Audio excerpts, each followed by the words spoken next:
This episode is sponsored by National Technology Management. Visit trustntm.com for more information.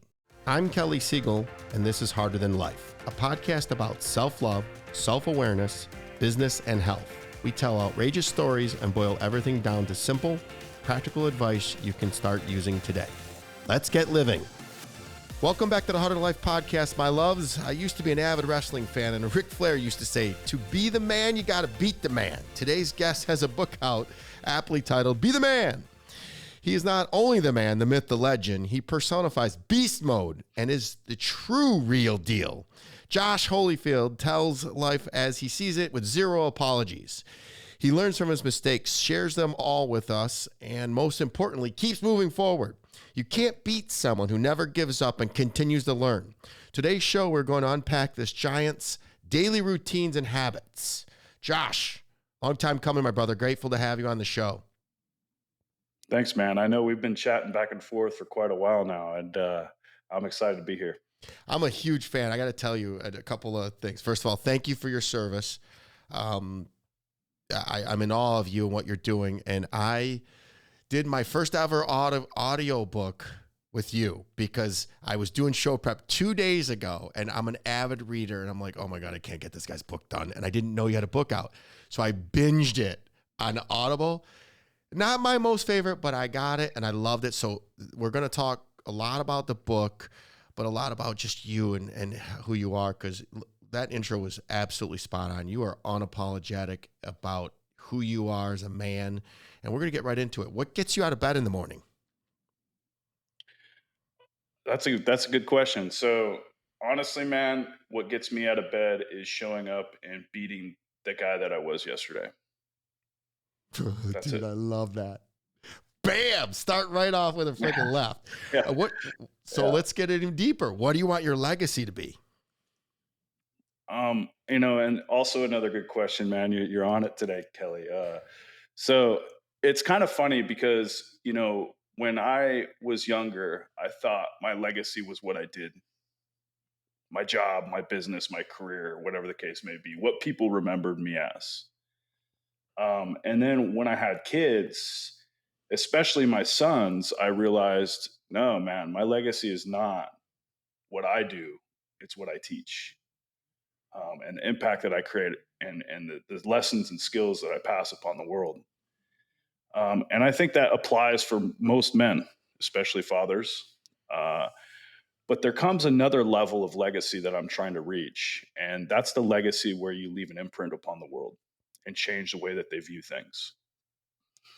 Right. And to kind of give you an example, Leonidas, Achilles, we don't know who their kids are, but we know who they are because of the mindset, the impact, the imprint, the dent they left in the world. That's the level of legacy that I want to reach. And I think the way that I'm going to do that is by shifting men back into the mindset of leadership by leading as example. And that you do, my friend. Come into a place. Yeah. If you don't follow this man, he is at Josh.Holyfield everywhere, and be certain to visit his website, joshholyfield.com, for all types of freebies in relation to fitness and nutrition. Why is working out so important to living a happy life, and why do most people think we are crazy? So, I think that a lot of people do it for the aesthetics or the vanity of it. And for those that post themselves on the internet, sharing their workouts, sharing their progress, sharing their routines, for some of them that may be the case, but for most of us, it's because it's the one thing that we can do in such a relatively easy world that actually gives us a sense of purpose and fulfillment. I wake up and I go to the gym and I have a goal. I have something that I can work towards, and it gives me a sense of confidence because I'm fulfilling those goals and fulfilling those commitments I make to myself. And the people who don't work out and go to the gym, they don't understand that. And so they resent it. But the people who do, they get it and they chase it. And, the fact is the reason why I put such an emphasis on it is because as a father and as a man and as a leader, my job is to be an example. And I truly believe that that starts with being competent and it starts with being capable. And if I'm overweight, I'm out of shape, I'm sloppy, I'm not able to move, and I'm not able to protect or provide for my family, then that limits my ability to be a man and be a father and be a good husband. And so I feel that being healthy and fit is a prerequisite to being a good man. Bro, you say it with such conviction. You make me want to freaking stand up and run through the freaking monitor. I love it. So you'll love this. When I wake up in the morning, as soon as my eyes open, I want to win. I start with a little gratitude and a couple of things that I'm grateful for, and then boom, my feet hit the ground, and people got to look out. It's time. It's winning time. We're going to get out. Don't stand on the tracks when the train's coming through and on the train. So what's the first thing you do in the morning, and what's the last thing you do before bed? Sure. So, very first thing that I do when I wake up in the morning is I drink 30 ounces of water. Why? Of course, after handling all my man stuff, right? uh, right, going to the bathroom and all that. But very first thing I do once I've gone to the bathroom and I've kind of done is I drink 30 ounces of water, and then I go step outside and I try to get at least 5 to 10 minutes of sun. Why 30 ounces? Because I'm looking at a typical water bottle, 16.9 fluid ounces. How many? Why 30? So like 2 quarts, right? Mm-hmm. So 32 ounces. So the reason I drink that much water is because when you sleep, you're fasting. And that's a lot. That's one of the things that a lot of these intermittent fasters don't realize is like your fasting period is built in. It's when you sleep. And so that's when you're burning all the fat. That's when all the muscle gains are being made. That period of time is when all the progress happens from the hard work that you put in during the day, is when you sleep, when you recover. And it costs a lot. You're sweating. And so everybody wakes up dehydrated. Start your day with that 30 ounces of water, get everything going, get everything moving, get the blood pumping. That way you can step off your day on the best foot possible with giving your body the resources that it needs. What's the last thing you do before you go to bed? Um, do you want me to talk a little bit personal, or do you want Uh, typically before we climb into bed? Yeah. So I'll be honest with you, man. Like, I'm not a huge routine type of guy. My morning routine is much more important to me. Um, Most of my work happens at night in the evenings because all of my clients are blue collar type guys. And so, like, as an example, last night, the last thing that I did before bed was I was coaching men, so right? you don't take Because any kind of the a break or anything, but oh to chime to like wind down before you go to bed? no, most of the time that we spend during the evenings, or that I spend during the evenings, if before bed, is just getting that quality time in with my wife, I heard right? something on your book. Did I hear this right? Where you coach over 6,000 men? Yeah, yeah. So actually, that number is closer to 10,000 now. We have over 10,000 active mobile app users of my workout programs, who all have direct access to me and my team through the app as well as the Facebook community. And then we have about 500 between the 5 coaches that I have full time one-on-one coaching clients. Do you charge for the app, or is it just it comes with the coaching? So the app itself is free. I have one workout program that you can get for absolutely free. It's a 4-week plan. We've had guys lose hundreds of pounds just off of that plan, which includes a meal plan that you can follow and you just repeat it over and over. And then we have paid options that are like range between $30 and $70 for the program. And you buy it once, you keep it for life. Nice. Nice. You can get that on the website.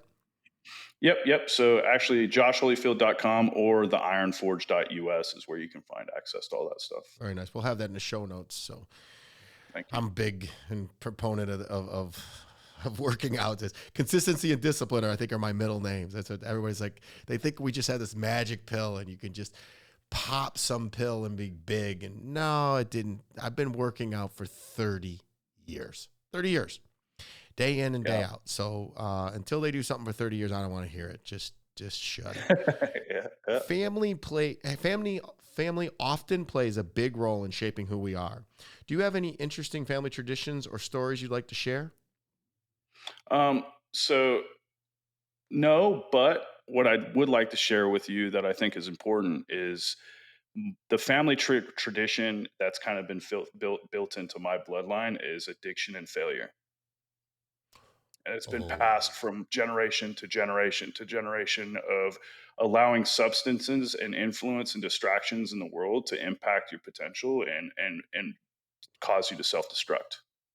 now you're talking my Um, jam. and I've seen it. My both of my parents were drug addicts. My brother's a drug addict. I have family that have, my father died while incarcerated because of drugs. And so I know I hate to take this down a dark path, but this No, is no, so please do. important, I think, for people who are listening who have a family tradition or don't have traditions because you have broken families or generational trauma or bad habits that have been passed to you.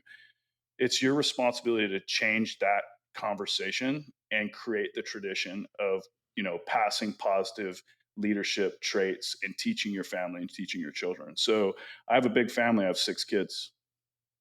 My wife and I, we have, two together, and then we have 4 others. And I'll tell you right now, man, my goal is to create the family tradition. Bam. So I was going to ask, I want to dig a little deeper into dad because you went your whole entire book without mentioning him and once. I haven't heard a peep about him until just now. Can you just give a backstory? Because most of the time, if there's addiction, it has to do with the family. And that was exactly what happened with me. I literally was drinking the poison, expecting my parents to die. And until I forgave them, I didn't forget anything, but I forgave them. I couldn't move on and live my life. And it's too much to bear. So I got a sneaky suspicion there's something in there with about your dad, and I'd like to share as much as you're comfortable sharing for the Sure. listeners, because there's somebody listening to this right now that's pissed off at their dad or pissed off at their mom or both, and it's holding them back, Josh. So for me, my father wasn't present for most of my life. Um, and, once I became an adult, I realized it wasn't just his fault. My mom kept him from us. Right. And so there was kind of a mix between, mom's fault, dad's fault for why he didn't take ownership. But bottom line is, growing up, he wasn't around, man. And when he was, it was about him. He struggled with bipolar disorder. He was quite a bit of a narcissist, always drug addicted. And I remember, the fondest memories I have of my father were of my teenage years when he finally, what I thought, figured it out. Right? He's a tattoo artist. He had 2 businesses. He's making really great money. He was doing well for himself, beautiful wife, started a new family, had a big house. And after, a while of building that success for himself, he got bored. And so after, going through his 20s and his early 30s of being a complete, garbage disposal of life and just not doing anything for himself, he finally figured it out, got a good woman. And then once he had it made, he self-destructed himself for no reason. And I hated him for it. Right. And so there's a story I'll tell. So long story short is, when that self-destruction happened, he was actually um he long story short, he was drunk driving, ran into another guy, put him in the hospital, and fled the scene, ran away. And then got a ride home, reported the car stolen, and almost got away with it. But his ex-wife actually ratted him out and ended up getting 10 years in prison. He left his, at the time, 6-year-old daughter behind. She went through an entire life of trauma because she no longer had her dad, and her mom obviously was struggling to survive after that point. And I had a lot of resentment and blame for him, because it was like, dude, you had it figured out. And look at all the lives that you ruined because you didn't have self control. And so I spent a lot of time blaming my dad for a lot of my traumas and my poor decisions and the things that I was doing. And you're right, he's not mentioned in my book. And the reason he's not mentioned in my book is because for most of my life, I thought to myself, this guy taught me one. He taught me everything I don't want to be. Right. Some people, you learn what you want to be. Other people, you learn what you don't want to be. So he doesn't deserve a seat in my book because there's nothing that I gained from him. And the real reason why I felt that way was because I never forgave him for the things he did teach me, you know? And I started writing the book. I finished the book before he died. I didn't publish the book until after he died. And it wasn't until after he died that I forgave him. Mm. I realized all the great impact and the great things that he did for me and my family. And I wouldn't be an entrepreneur if it wasn't for him.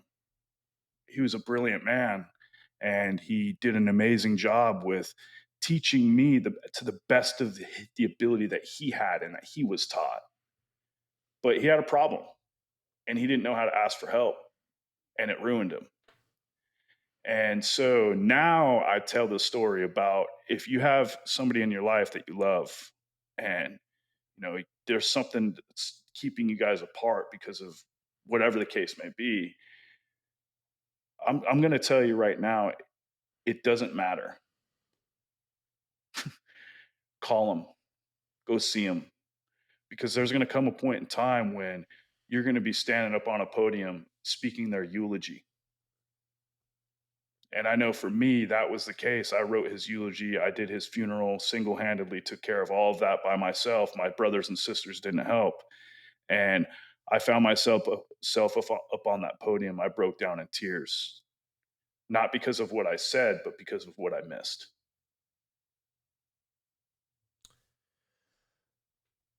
You just you triggered me because that's my life, and I want to say thank you for sharing and kudos for ending the cycle of abuse with you. Those six kids are going to really appreciate it. That's exactly what happened with me. And it wasn't until I fully forgave them and I was able to look and say, the reason why I'm such a hard worker is because when I finally got over the anger of what I didn't have, I was able to look for the few things that they did give me. They did put a roof over my head. My stepfather, literally, what got me to stop drinking, and I figured it out later, was I watched him quit drinking cold turkey. That's what I did. I just said, I'm done. This isn't serving me anymore. And then I shared this on social media, but when I quit, the emotions flooded me. And it was the hardest thing I ever did. I did it alone. I don't recommend that. There's AA, there's outpatient therapy. I probably should have done something, but I didn't. I sat myself at home and locked myself in and just cried and just felt it until the withdrawals finally flipped through. More story is this. I was able to have compassion and realize when he quit, he didn't have the tools and habits and rituals that I have today. I'm an avid workout guy. I meditate. I journal. I have a million friends. They had none of that. He did it all alone. And I all of a sudden had this compassion for him and went, wow. Now, do I talk to them? They're still alive? No. Mm-mm. Mm-mm. I know, and I know it goes against what you just said. Call them. They are so negative that every time I go to them, I feel worse. So I will say my goodbyes at their funeral, and I'm not going to call them.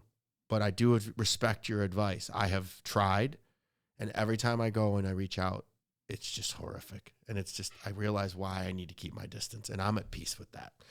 I respect them. I have love for them. But, I'm still battling the lack of love to this day.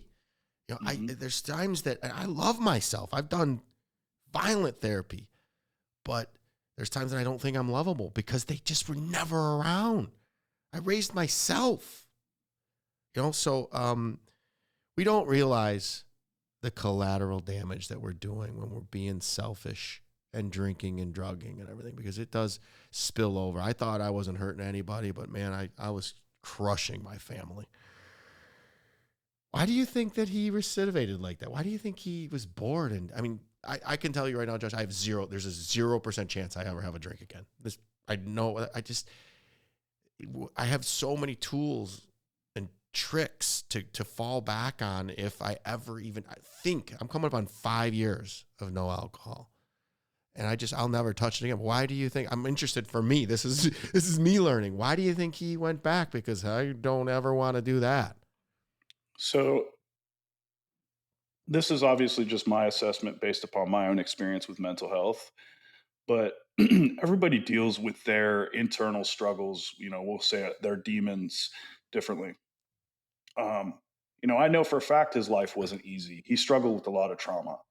And I also know that, one of the things that alcohol has done for me was it doesn't mask that pain, but it does a good job of making it hurt a little bit less. And, when depression starts to creep into your life, a lot of times you seek an immediate, instant fix. And when something has worked before and it's a sure thing, it's easy to lock your mind on that's the solution that I need.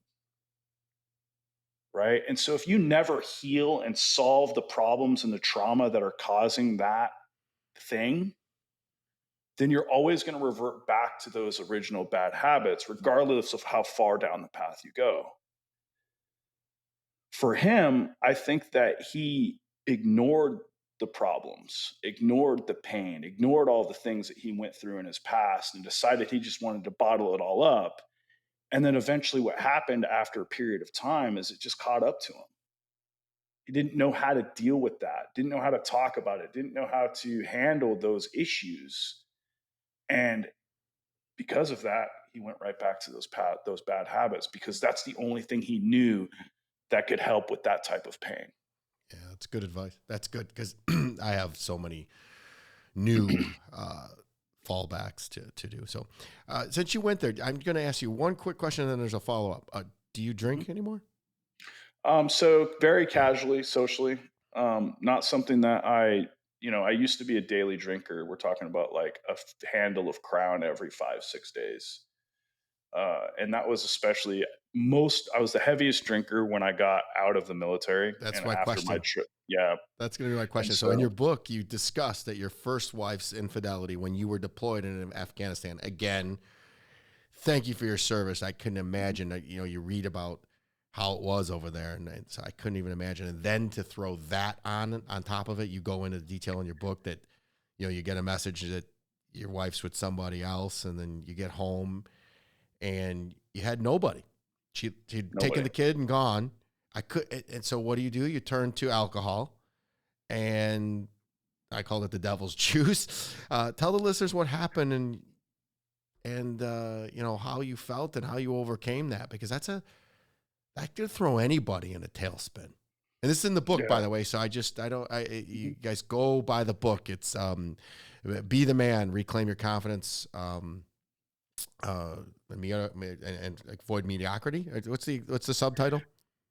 Man, I was actually thinking about that earlier. I was like, I got to remember my own. I don't usually have the book with me. I'm sorry, but I had to binge it. It's, by the way, it's so good. It was 2 hours and 43 minutes to listen to it. I listened to it straight through. I listened to it before the gym, and then I went to the gym and listened to it. And I made a bunch of notes because we're a lot alike. My biological father passed away from drinking. The chapter titles are almost identical to the chapter titles of my book. It's just, I don't negotiate with myself. And that's what you're saying. It's like, most won't, I will. And I'm not going to sit here and go, I'm not going to go to the gym. I don't feel like it. I got a newsflash. I didn't feel like going to the gym this morning. I went. Yeah. So it's how to reclaim your confidence and win the war against mediocrity. Bam. Highly recommend you read it. And again, if you're an Audible guy, 2 hours and 43 minutes. It's Josh in his stoic voice. You could hear when I read mine, like you could hear my voice crackling with parts that still trigger me. So you were just freaking, that's probably the military training in you right there. Well, honestly, it was, I did the whole thing in my house right here. Really? Yeah, so I used this microphone right here to record it, and then I hired a sound engineer to fix everything. And so I was able to do takes. And basically what I did was, like, for a few nights in a row, I just closed myself off, sent my family, and I just read the book. And So give us a yeah, snippet of it in a little more detail. I mean, you're in Afghanistan and you yeah. find out about this, and then you come home and you're alone, man. And bro, it's just, I'm gonna make it weird. I wish I could hug you, because that abandonment and that betrayal, if you're anything like me, man. Well, the worst part about it for me was that, the part that I kind of left out was all of my closest friends and my family. And because when I got out of the military, I moved home. That's where we were. It was in Sacramento, California. I moved my wife and my kid, and I got a place there. But I struggled to make ends meet, so I took a job as a contractor overseas, working for special ops, so I could provide for my family. And so that was the whole situation. Was I got out of the military, and I was kind of left there with my pants around my ankles. Like, what am I going to do to provide for this family I made? Like I did this. I need to do whatever it takes. So I was living in the same area with all of her family, all of my family, and all of my closest friends. And so then after I deployed, I was gone for like 10 months. She literally spent the whole time. There was another dude living in my house. No one told me. None of my friends, none of my family, nobody told me what was going on, and they were just okay with me just being gone, risking my life every single day to provide. And so then when I found out, I jumped on a plane and I came home, and she caught wind of me coming and basically left. Hmm. So at that point in time, I got back to my house, and there wasn't even any evidence of my existence in that place. The dude that she was with, she had living there, didn't know I existed. Oh. My daughter was calling him dad. She didn't know who I was. And here I am in my empty, broken home. I went off the rails, man. I went and I saw alcohol, partied, hard drugs. And I'll tell you, I'll be honest, when I got back from that trip, I had, quite a bit of money in the bank, especially for, a guy in his early 20s. I went and had some fun, but it wasn't fun. It was, what can I do to, mask this pain? Escape reality. Exactly. And it took me about a week, and I crashed. And that all culminated with, a pack of menthols, a 9 millimeter Glock, and a bottle of Jack Daniels on the back patio of that apartment. In the book, by the way, this is in the book, and your mom is the one that's like, keep going, man, keep going. Yeah, and so, for me, that wasn't even the hardest part about my life. That was just the wake up call where it's like, bro, like you got to put you first, because it doesn't matter. There's always be people out there who want to take advantage of you. You have to protect yourself. That was the lesson that I learned from that, right? But I grew up homeless, in and out of, it was bad. But so for me, I was sitting on that back patio, and the question that I kept asking, I was praying, and I couldn't figure it out, is when am I going to get a break? When am I going to get a break? Like my entire life has been nothing but pain and hardship and trauma, and I did nothing to deserve this. I've always tried to do the right thing and be a good person, and it doesn't matter how hard I work to do what's right. This keeps happening, and it gets worse and more difficult.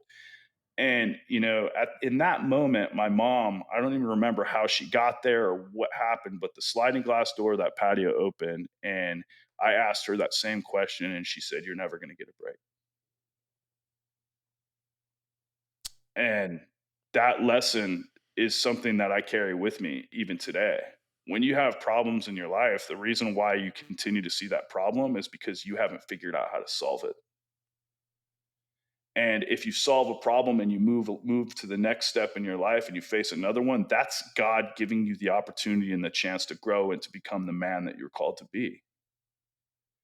Because those lessons and all those traumas and all those pains and the things that I thought I was victim to when I was younger are now the same solutions and lessons that I'm teaching men today, and that I do this for a living. And if it wasn't for that, I wouldn't be here with you today, right? I love it. There was in chapter 7, taking ownership, and I'm going from memory on this because I didn't write this down. You pretty much will take ownership and accountability for her cheating, don't you? Yeah, I do. Bam, dude. And it's not because I'm a simp and, oh, it's my No, no, no, fault. no, It's no. because I control the outcomes in my life. That's it. Bam. And That's what I was and going the to say. second I become a victim to her, I'm saying that she has more control over my outcomes than I do. And I will never give that to anyone. I love it. I agree with that. I would add one more step to this is when you said that people taking advantage of you, I think it's more of just, I'm a big 4 agreements guy and I just don't make assumptions. And I don't think anything personal. I believe that Yeah. hurt people because they don't want to deal with their shit. You just did exactly what they should be doing. You dealt and owned it. And that's what's problem. And that's what you're inadvertently teaching. No, you're not Mhm. inadvertently. You're absolutely teaching us. So again, this isn't meant to be a bromance, but man, I'm proud of you. And I appreciate that. you are what every man needs to hear. And I can't, I don't even know you. The universe brought us together, but we're gonna do some stuff together, and I appreciate it. And that's I'm in awe of you. I appreciate that. Thank you. Yeah. And then let me throw you through. Losers assign blame, winners fix problems, man. What advice would you give an 18-year-old today? Or let's take it to the 23-year-old, because you were 23 when Sure. you came back from Afghanistan. 23-year-old today, because it's a different world than when you were there, than the 15 years ago. I mean, we got social media. It's soft. What advice do you give your younger coachees? So I have 2 sons, and one of the things that I've had to teach my wife is that I have to be harder than my sons than the world ever will be. So that's the first thing, right? And so going into fast forward 20 years to the advice that I would give a 23-year-old is you need to figure out you first. That was my next question. Hold on a second. I'm going to interrupt. How hard are you on you? There's no one who's ever going to be harder on me than me. I'm most critical of myself. I push myself. Um, Everyone in my life asks me to take a break, but they don't understand. There's a calling and a purpose that comes with what I do. And if you're a 23-year-old, you need to find that. Don't allow distractions into your life because I promise you, I'm 35. It's going to come very quick. And the last thing that you ever want to do is look back upon your life and wish you could have or would have. Is it Find your purpose. find your purpose? Is it a calling, Josh, or is it survival? Be honest with me, because For we're a lot me, alike. Yeah. so what I do here started as I'll be frank with you, man. It started as I need to figure out a way to make some money because I've got lawyer bills. That's why I started my fitness company. My custody, going through divorce and custody, the family court, I ended up forking over somewhere around 150, $160,000 to see my kids. It took me 2.5 years of going back and forth in a court during COVID so that I could just see my children. You have a relationship with them now, or they live with you? Yeah, so we have about 40-60 split.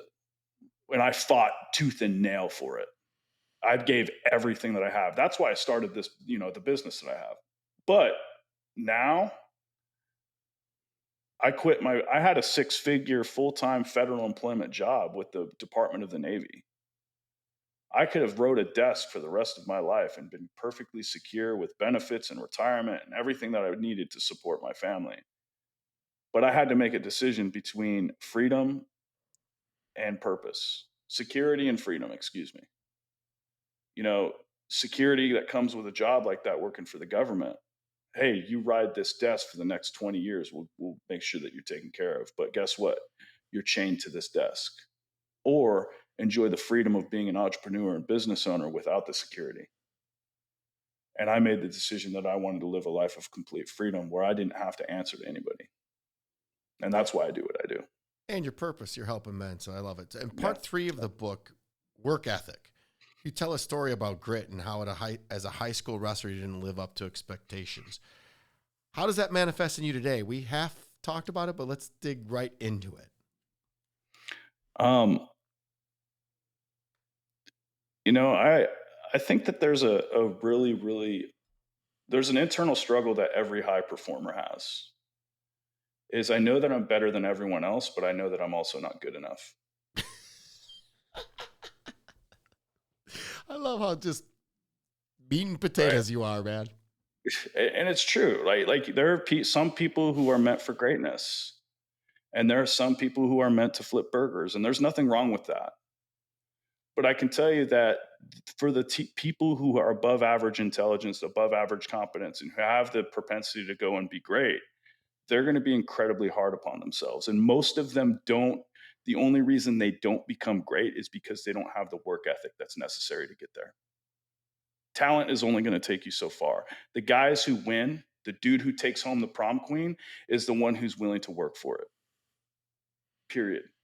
And that may not be the case growing up in high school because sociology and the social structure of that. But once you come into a place where you grow up and become a man and you become an adult, you realize that it doesn't matter how talented, how intelligent, how attractive, how pretty you are. It's, are you willing to put in the work? Period. Harder than life, baby. Love it. Part two is discipline. And you said something that I loved. Expand on your motivation is emotion. Yeah. So, it's kind of funny. I just did a podcast on this where I talked about it for my audience. And we had talked about the whole concept of what would you do if you went into your kid's room and you said, "Hey, I need you to clean your room." And they looked at you and you said, "No, I don't feel like it." Probably pretty upset, right? Like, how do, especially if it was a teenager, right? Like, who are you talking to? Right. You do know I have a teenage daughter. So the guy gave Yeah. me a daughter and she's beautiful. And I'm like, so I was like, and she's got me wrapped around her finger. She knows no hardship like I did. I grew up Yeah. she's spoiled beyond all records, but has her priorities and it's spoiled, but and I call it spoiled, but she Does she doesn't have have self to. esteem? She loves herself, and it's tough. It's being a daughter of a personal development person who pulled themselves out of the gutter. Because I will not let her. I'm. You said that, and you triggered me. Like I'm so hard on her. It's not even funny. Like her mom will call me and be like, "She's mad at you." I don't care. I'm not here to win a popularity contest. I'm her father. I'm here to make her an athlete. I said it to you. I dropped her off at school today. I said, "You're just a complete savage. Just be an assassin." She started laughing, heard her friend laughing, but she knows it's what I've been grooming her to Yeah. do, and that's what you're doing. So keep going. And so, as far as that whole situation is concerned, right, is at the end of the day, like, you're going to tell your kids, I don't care what you feel like, you're going to do it, right? Your kid doesn't feel like going to school. What do you tell them? You got to go anyway. Or in a situation where you don't want to go to work, you go anyway. Motivation is literally just the reason we do things. That's the definition of motivation. It's you have something in your life that's driving you to do something. It's motivating you. It's a feeling. It's how you feel. And so, why are you allowing the outcomes in your life to be driven by how you feel? That's the question that you should be asking yourself. If you're struggling with motivation, what you're telling yourself is that your feelings have the ultimate authority over your life and your outcomes. And especially if you're a man, that should not be the case. You should be driving your life based upon logic and desired outcomes, not based upon how you feel. And I think this is a much more societal sociology conversation than anything as it stands today. It's like most people are driven by how they feel, which is why they struggle with creating discipline. It's because they don't understand that in order to create something, you have to marry yourself to the process. And if you don't marry yourself to the process, then you can't enjoy the outcome. And they want the outcome, they don't want the work because they don't feel like it. And that's the problem. I don't swear very much on my podcast, but I always say this: fuck your feelings. Yeah. And that's a short version of that, Right. but I'm not even over exaggerating here, man, is at least 50 to 100 new leads per day for my coaching business.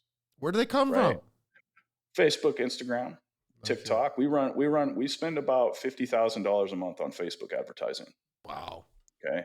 And so this isn't something that's small by any stretch of the word. And I can tell you, talking to that many people has taught me a lot about like the current state of men and where we are as a society.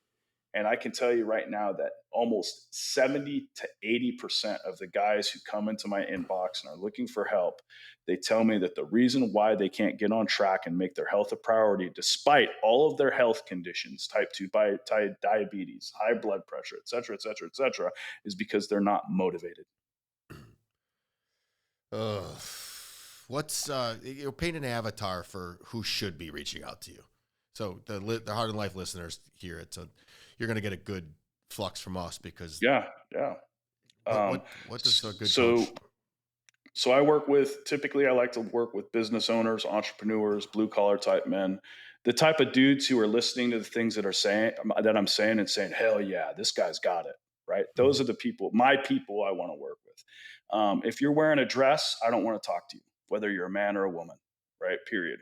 And it's not because I have anything against you. It's because that's just not the demographic of people who I resonate with and I connect with. Right. We do have some female clients, but most of the female clients are more kind of what we would say masculine types. And the age bracket of people that we typically work with is about 35 plus. Right. So you don't think any of the people in our comments that the ones that tell me that I need to be taking days off and obviously it's the steroids that allows me to work out every day. And that's how I'm so big. And, I just run on. They're not your typical. No. You know what the funniest thing is? If you ever want to be entertained, go respond. I'm the antithesis of you. I kill them with kindness. And then every once in a while I'll say, just post a picture of yourself on here. But show me how it's done, please. Because this is 30 years of working out. So you'll get a kick out of this. So this last night, we're recording this on Friday the 13th, and there was all this world stuff about there's going to be some bad things happening today, yada, yada, yada. So my ex-wife says to me, what do you think about me keeping our daughter home from school? I go, for what? I was so oblivious. Yeah. I'm like, for what? And I went, oh, you mean that stupid thing that's going on? And I said, yeah, she's going to school. We don't live our life in fear. And she said, well, you need to tell the boss that, which she was referring to my daughter. And I said, well, you tell her that if she wants to go to driver's training and go to the camp next, she'll be in school tomorrow. And then I immediately get a message from my daughter. That's mom being mom. So where I'm going with this is, what's your biggest fear? Not being prepared. Ooh. That's my biggest fear. So we live in a dark, very, very dark, scary world. I mean, you guys see it all the time. And I don't want to bring us there, but anything can happen. And the biggest regret that I would ever have is being incompetent, not being prepared in the event that I needed to protect my family, my loved ones. Like, how would I feel? How incompetent and useless and just, I couldn't live with myself. If there was a situation that required that my wife and my children be kept safe, you see the things that are happening with the school shootings and the terrorist things that have been happening all over the place and people being robbed and crime and who knows what could happen, right? Like we could find ourselves in a Batman scenario with Bruce, Martha and, Tom Wayne and I'm not there or capable of protecting my family.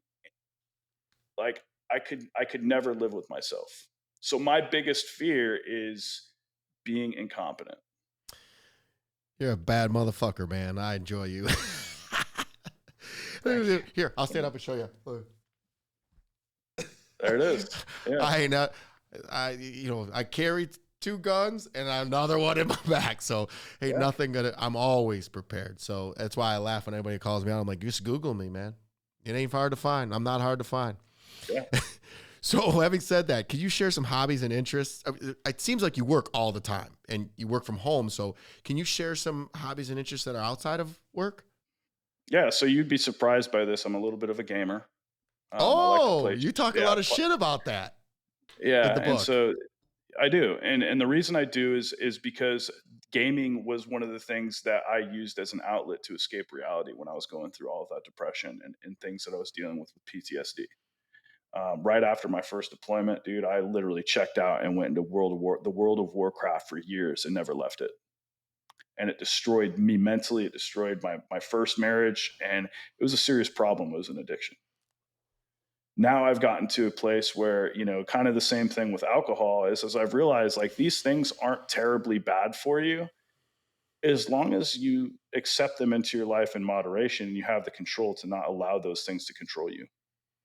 That's the key. Is, can I quit? Absolutely. How I can prove to myself right now that I can quit. I went cold turkey from tobacco a couple months ago. Literally, you guys don't believe me. I can't go cold turkey from this. Boom. I'll never touch chewing tobacco ever again. I chewed for 15 years. Have that degree of control over your life, and it completely transforms the way that you perceive these quote unquote vices. Right? That's If you don't have the ability to control it, like alcohol, if that's a serious problem, then relinquish it from your life. But if you have the ability to control it and you are the one calling the shots, then cool. Like, and do you, and that's kind of how I look at it. And so, yes, I play video games. I do, a few hours a week. I really enjoy it. It's a great outlet for me. Right? Hey, I ain't judging, man. I think it's awesome. Thank you Yeah. for sharing that, by the way, because Yeah. you're not all piss and vinegar and Yeah. pent up Yeah. frustration. So, because in the book, man, it comes across like you want to kill people, and so it's good that you can get some. I'm glad to know that you have some kind of outlet so you don't go kill people. But Yeah. I'm addicted to the expansion of my being, which is also was my mind and my body. So whenever Yeah. I'm feeling something, my outlet is to go to the gym, go walk in nature, or read. Yeah. And those are and that's what's created this harder than life mantra. So those are good things to have. But I wish I could sit and veg out and do like watch TV. There's times I'm going to Florida tonight. I have a house in Florida. I'm going to tonight. I won't even turn on the TV. I'll be there all weekend. Won't even turn on the TV. Not once. I will read.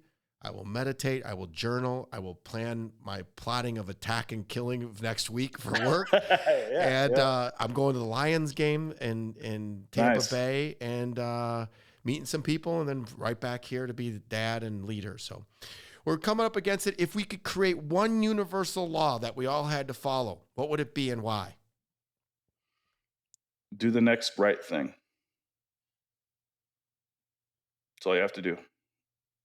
Give me an example, because a lot of people will justify the next right thing. Who decides what the next right thing is?